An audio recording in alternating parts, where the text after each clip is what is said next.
The Count of Monte Cristo by Alexandre Dumas. Chapter 3. The Catalans. Beyond a bare, weather-worn wall, about 100 paces from the spot where the two friends sat looking and listening as they drank their wine, was the village of the Catalans. Long ago this mysterious colony quitted Spain and settled on the tongue of land on which it is to this day. Whence it came no one knew, and it spoke an unknown tongue. One of its chiefs, who understood Provençal, begged the commune of Marseille to give them this bare and barren promontory, where, like the sailors of old, they had run their boats ashore. The request was granted, and 3 months afterwards, around the 12 or 15 small vessels which had brought those gypsies of the sea, a small village sprang up.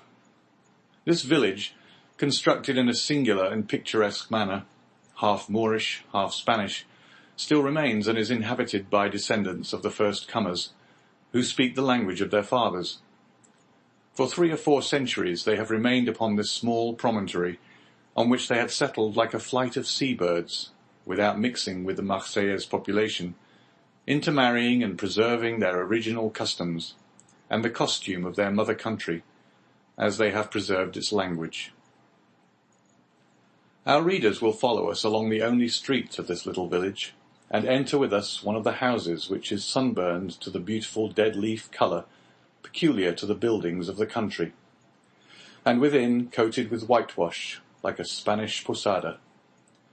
A young and beautiful girl, with hair as black as jet, her eyes as velvety as the gazelle's, was leaning with her back against the wainscot, rubbing in her slender, delicately moulded fingers a bunch of heath blossoms, the flowers of which she was picking off and strewing on the floor.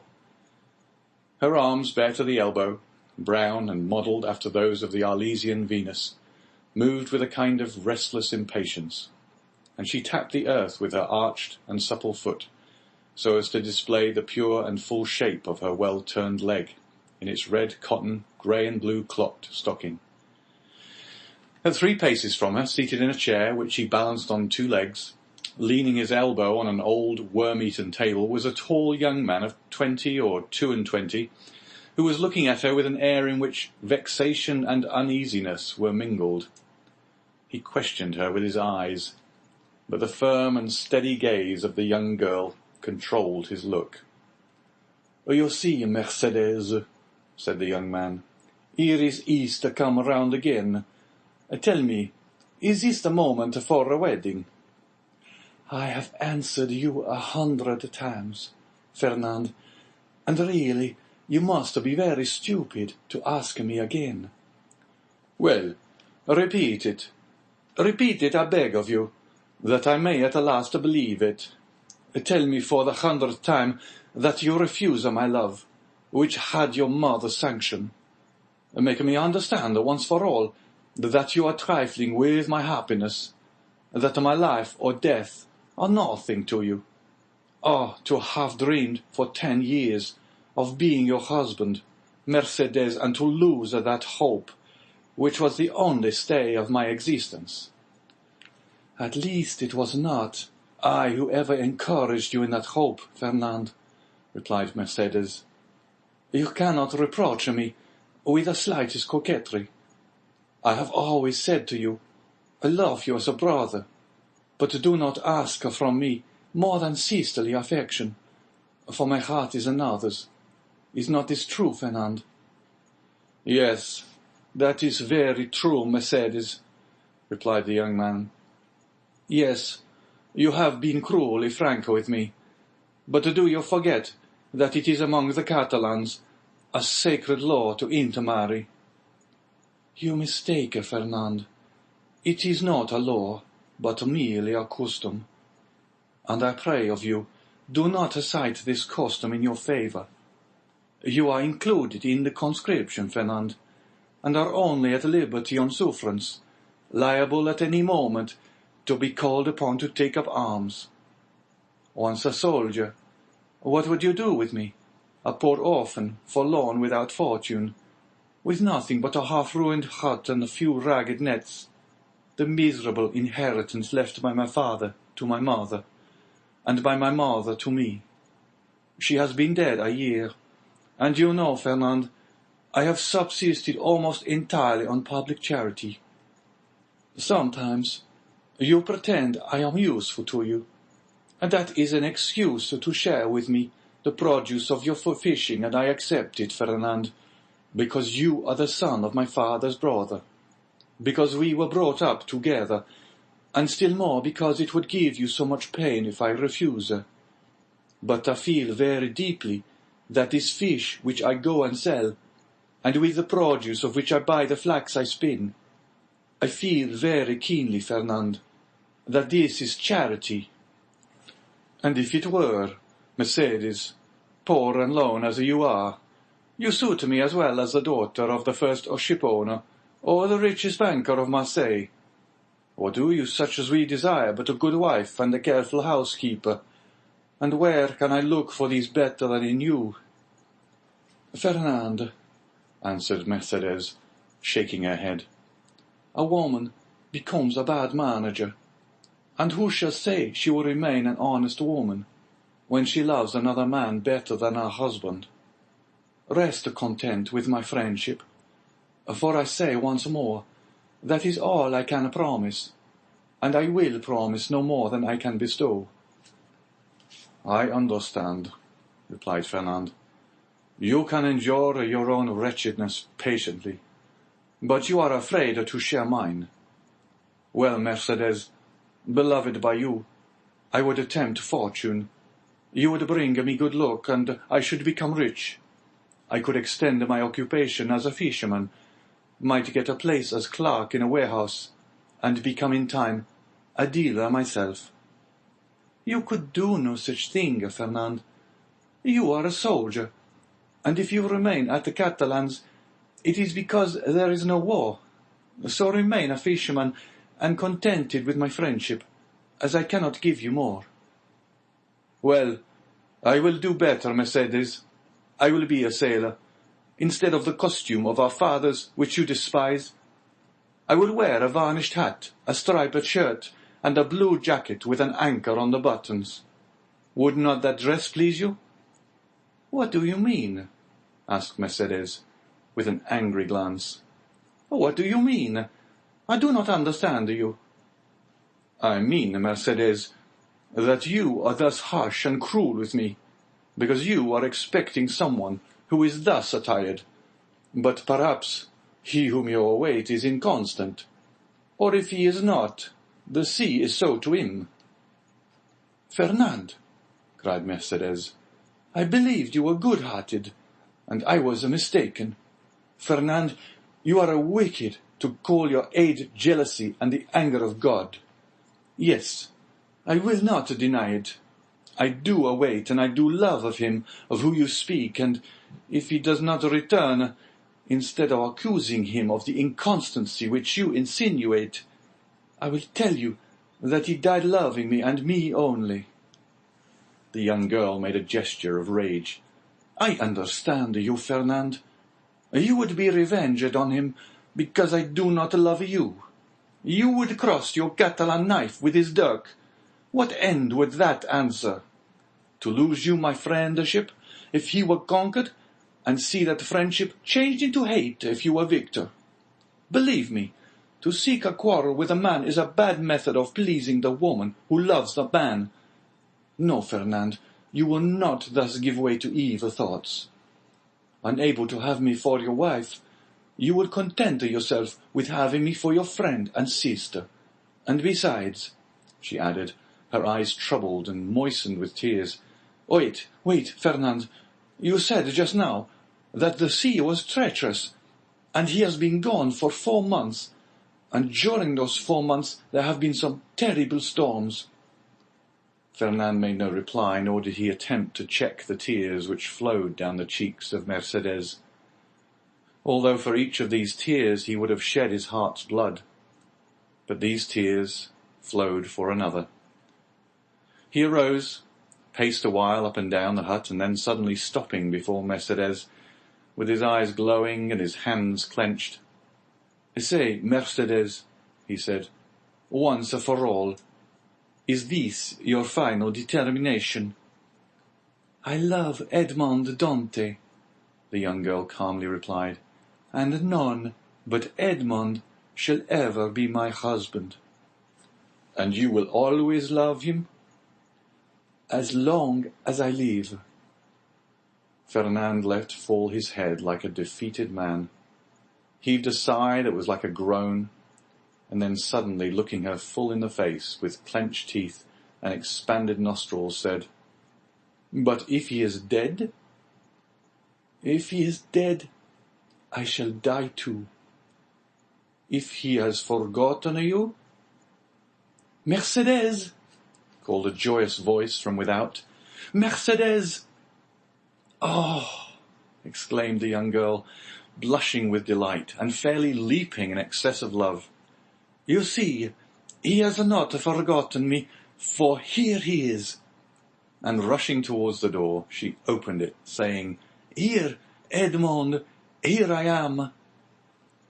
Fernand, pale and trembling, drew back like a traveller at the sight of a serpent, and fell into a chair beside him. Edmond and Mercedes were clasped in each other's arms. The burning Marseille sun, which shot into the room through the open door, covered them with a flood of light. At first they saw nothing around them. Their intense happiness isolated them from all the rest of the world, and they only spoke in broken words, which are the tokens of a joy so extreme that they seem rather the expression of sorrow. Suddenly, Edmond saw the gloomy, pale, and threatening countenance of Fernand, as it was defined in the shadow.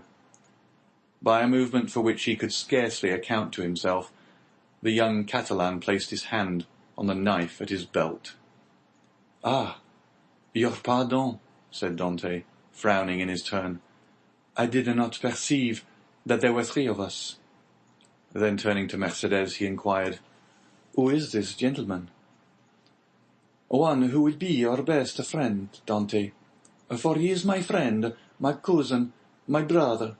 It is Fernand, the man whom after you, Edmond, I love the best in the world. Do you not remember him?" "Yes," said Dante, and without relinquishing Mercedes' hand, clasped in one of his own, he extended the other to the Catalan with a cordial air. But Fernand, instead of responding to this amiable gesture, remained mute and trembling. Edmond then cast his eyes scrutinizingly at the agitated and embarrassed Mercedes, and then again on the gloomy and menacing Fernand. This look told him all, and his anger waxed hot. "I did not know, when I came with such haste to you, that I was to meet an enemy here." "An enemy?" cried Mercedes with an angry look at her cousin. "An enemy in my house? Do you say, Edmond? If I believed that, I would place my arm under yours and go with you to Marseille, leaving the house to return to it no more." Fernand's eye darted lightning. "And should any misfortune occur to you, dear Edmond," she continued with the same calmness which proved to Fernand that the young girl had read the very innermost depths of his sinister thought, "if misfortune should occur to you, I would ascend the highest point of the Cap de Morgian, and cast myself headlong from it." Fernand became deadly pale. "But you are deceived, Edmond," she continued. "You have no enemy here. There is no one but Fernand, my brother, who would grasp your hand as a devoted friend." And at these words the young girl fixed her imperious look on the Catalan, who, as if fascinated by it, came slowly towards Edmond and offered him his hand. His hatred, like a powerless, though furious wave, was broken against the strong ascendancy which Mercedes exercised over him. Scarcely, however, had he touched Edmond's hand, than he felt he had done all he could do, and rushed hastily out of the house. "Oh!" he exclaimed, running furiously and tearing his hair. "Oh, who will deliver me from this man? Wretched, wretched that I am!" "Hallo, Catalan! Hallo, Fernand! Where are you running to?" exclaimed a voice. The young man stopped suddenly, looking around him, and perceived Caderousse sitting at table with Danglars under an arbour. "Well," said Caderousse, "why don't you come? Are you really in such a hurry that you have no time to pass the time of day with your friends? Particularly when they have still a full bottle before them," added Danglars. Fernand looked at them both with a stupefied air, but did not say a word. "He seems besotted," said Danglars, pushing Caderousse with his knee. "Are we mistaken? And is Dante a triumphant, in spite of all we have believed?" "Why, we must inquire into that," was Caderousse's reply, and turning towards the young man, said, "Well, Catalan, can't you make up your mind?" Fernand wiped away the perspiration steaming from his brow, and slowly entered the arbour, whose shade seemed to restore somewhat of calmness to his senses, and whose coolness somewhat of refreshment to his exhausted body. "Good day," said he. "You called me, didn't you?" And he fell rather than sat down on one of the seats which surrounded the table. "I called you because you were running like a madman, and I was afraid you would throw yourself into the sea," said Caderousse, laughing. "Why, when a man has friends, they are not only to offer him a glass of wine, but moreover to prevent his swallowing 3 or 4 pints of water unnecessarily." Fernand gave a groan, which resembled a sob, and dropped his head into his hands, his elbows leaning on the table. "Well, Fernand, I must say," said Caderousse, beginning the conversation with that brutality of the common people in which curiosity destroys all diplomacy, "you look uncommonly like a rejected lover." "Ha, ha, ha!" as he burst into a hoarse laugh. "Bah!" said Danglars, "a lad of his make was not born to be unhappy in love. You are laughing at him, Caderousse." "No," he replied, "only hark how he sighs." "Come, come, Fernand," said Caderousse, "hold up your head and answer us. It's not polite not to reply to friends who ask news of your health." "My health is well enough," said Fernand, clenching his hands without raising his head. "Ah, you see, Danglars," said Caderousse, winking at his friend, "this is how it is. Fernand, whom you see here, is a good and brave Catalan, one of the best fishermen in Marseille, and is in love with a very fine girl named Mercedes, but it appears, unfortunately, that the fine girl is in love with the mate of the fair one, and as the fair one arrived today, why, you understand." "No, I do not understand," said Danglars. "Poor Fernand has been dismissed," continued Caderousse. "Well, and what then?" said Fernand, lifting up his head and looking at Caderousse like a man who looks for someone on whom to vent his anger. "Mercedes is not accountable to any person, is she? Is she not free to love whomsoever she will?" "Oh, if you take it in that sense," said Caderousse, "it is another thing. But I thought you were a Catalan, and they told me the Catalans were not men to allow themselves to be supplanted by a rival. It was even told me that Fernand especially was terrible in his vengeance." Fernand smiled piteously. "A lover is never terrible," he said. "Poor fellow," remarked Danglars, affecting to pity the young man from the bottom of his heart. "Why, you see, he did not expect to see Dante return so suddenly. He thought he was dead, perhaps, or perchance faithless. These things always come on us more severely when they come suddenly." "Ah, ma foi, under any circumstance," said Caderousse, who drank as he spoke, and on whom the fumes of the wine began to take effect. "Under any circumstance, Fernand is not only person but out by the unfortunate arrival of Dante. Is he, Danglars?" "No, you are right, and I should say that would bring him ill luck."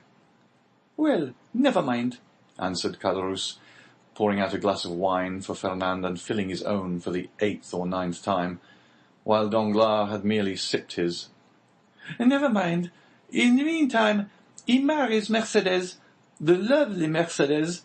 At least he returns to that." During this time, Danglars fixed his piercing glance on the young man, on whose heart Caderousse's words fell like molten lead. "And when is the wedding to be?" he asked. "Oh, it is not yet fixed," murmured Fernand. "No, but it will be," said Caderousse, "as surely as Dante will be captain of the Pharaon. Eh, Danglars?" Danglars shuddered at his unexpected attack, and turned to Caderousse, whose countenance he scrutinized, to try and detect whether the blow was premeditated. But he read nothing but envy in a countenance already rendered brutal and stupid by drunkenness. "Well," said he, filling the glasses, "let us drink to Captain Edmond Dante, husband of the beautiful Catalane." Caderousse raised his glass to his mouth with unsteady hand and swallowed the contents at a gulp. Fernand dashed his on the ground. "Hey, hey, hey," stammered Caderousse. "What do I see down there by the wall, in the direction of the Catalans? Look, Fernand, your eyes are better than mine. I believe I see double. You know, wine is a deceiver, but I would say it was two lovers walking side by side, and hand in hand. Heaven forgive me, they do not know that we can see them, and they are actually embracing." Danglars did not lose one pang that Fernand endured. "Do you know them, Fernand?" he said. "Yes," was the reply in a low voice. "It is Edmond and Mercedes." "Ah, see there now," said Caderousse, "and I did not recognize them. Hello, Dante. Hello, lovely damsel. Come this way, and let us know when the wedding is to be, for Fernand here is so obstinate he will not tell us." "Hold your tongue, will you?" said Danglars, pretending to restrain Caderousse, who with the tenacity of drunkards leaned out of the arbour. "Try to stand upright, and let the lovers make love without interruption. See, look at Fernand, and follow his example. He is well behaved." Fernand, probably excited beyond bearing, pricked by Danglars as the bull is by the bandoleros, was about to rush out, for he had risen from his seat, and seemed to be collecting himself to dash headlong upon his rival, when Mercedes, smiling and graceful, lifted up her lovely head, and looked at them with her clear and bright eyes. At this Fernand recollected her threat of dying if Edmond died, and dropped again heavily on his seat. Danglars looked at the two men, one after the other, the one brutalized by liquor, the other overwhelmed with love. "I shall get nothing from these fools," he muttered, "and am very much afraid of being here between a drunkard and a coward. He is an envious fellow, making himself boozy on wine, when he ought to be nursing his wrath. And here is a fool who sees the woman he loves stolen from under his nose, and takes on like a big baby. Yet this Catalan has eyes that glisten like those of the vengeful Spaniards, Sicilians, and Calabrians, and the other has fists big enough to crush an ox at one blow. Unquestionably, Edmond's star is in the ascendant, and he will marry the splendid girl. He will be captain too, and laugh at us all. Unless—" a sinister smile passed over Danglars' lips. "Unless I take a hand in the affair," he added. "Hello!" continued Caderousse, half rising, and with his fist on the table. "Hello, Edmond! Do you not see your friends, or are you too proud to speak to them?" "No, my dear fellow," replied Dante, "I am not proud. But I am happy, and happiness blinds, I think, more than pride." "Ah, very well. That's an explanation," said Caderousse. "How do you do, Madame Dante?"